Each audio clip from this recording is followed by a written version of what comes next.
انا اتخنقت. في ايه يا ابني؟ زهقت كده زهقت. ممكن عشان ما بفتحش الشباك. ايوه، ما الجو حر، انا ما عنديش شيش فمشغل التكييف طول الوقت. خد بالك بس ان ارتفاع السقف، عارف ارتفاع السقف بيأثر على كميه الاكسجين اللي داخله، بس انا كنت عايز اعمل جبسون بورد.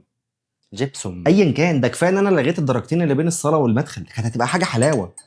بس بيقلل الاكسجين. ايوه، عشان ارتفاع السقف بيأثر على كميه الاكسجين، كميه الهواء اللي داخله المكان، فبالتالي كميه الاكسجين اللي جوه الفراغ. انا عارف الكلام ده، انت قلته لي قبل كده.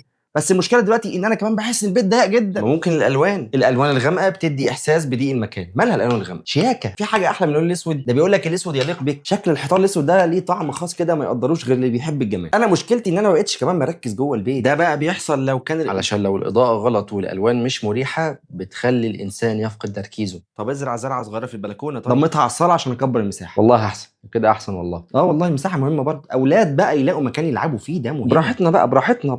الاسره بقى لما تتجمع، يا نهار ابيض. لا، ممتازه طبعا. لما نجيب العيله وبتاع ممتاز. والحقيقه ان ثبت ان 80% من المشاكل اللي في البيوت سببها المهندس المعماري. بس يلا انا ولا بس يلا انا انت قوم يا قوم يا قوم امشي يا. وانت رايح اعمل لي شاي؟ حاجه غريبه جدا.